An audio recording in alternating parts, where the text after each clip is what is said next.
Hey guys, ECRG here, back with another episode.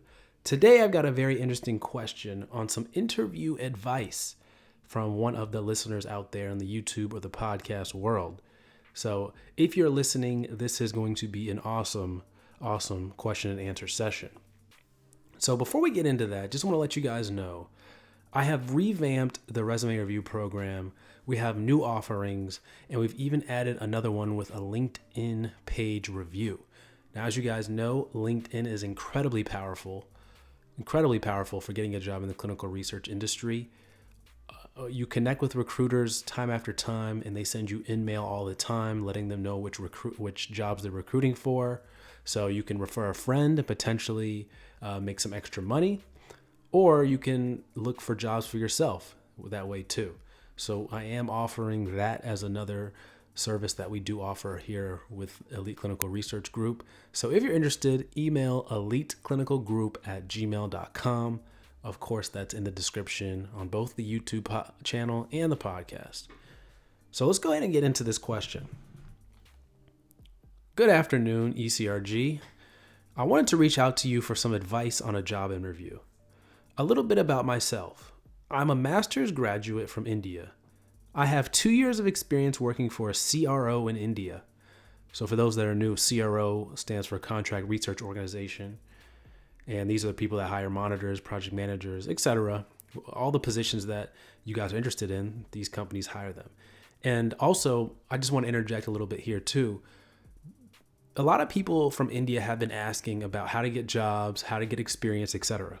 So here's one person who works for a CRO emailing from India. And I've told you guys again and again, there are plenty of jobs in India in the clinical research space. You just got to know where to find them.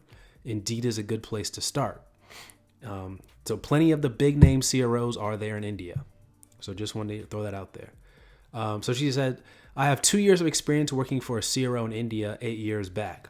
So that was 8 years ago she has CRO experience. So imagine what India is like now when it comes to clinical research.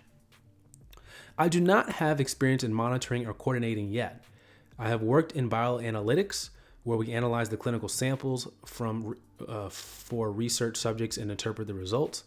I live in the States right now.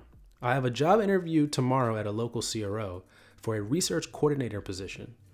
Even though I don't have the experience, I do have a pretty good knowledge about clinical trials and GCP.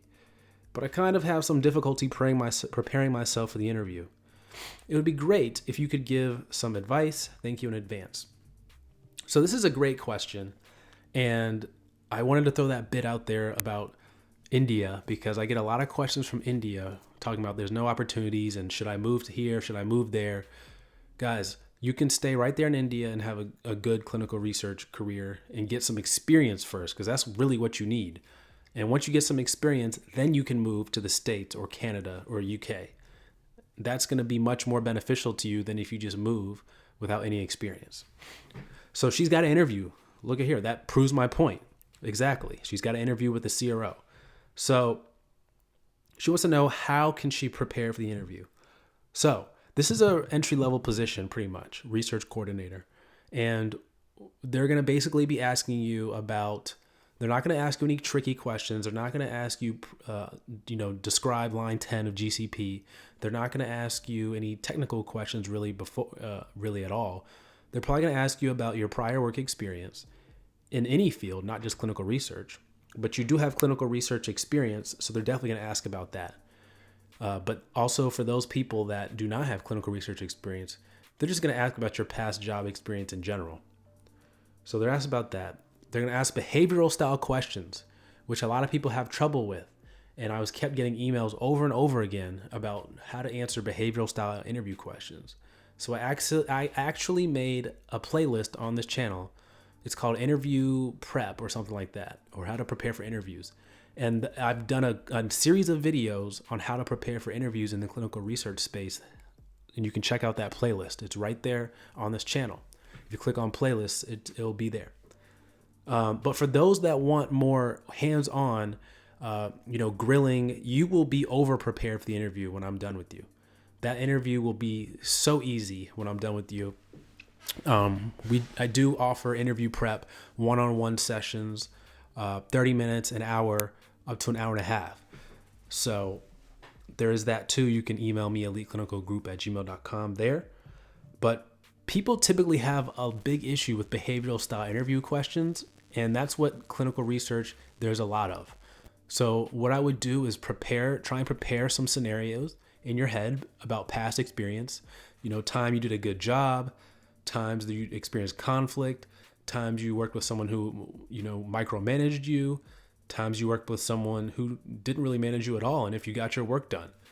Times that you messed up and had to apologize, different scenarios like that. You want to think about those in your head before the interview. And you definitely want to be able to speak to those when you are interviewing, in fact.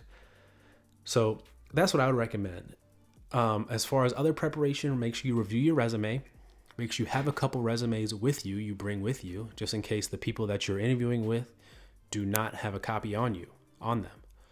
And then, of course, at the end, you want to prepare thank you notes. So my rule of thumb is if you're applying within the company, you can send a mail.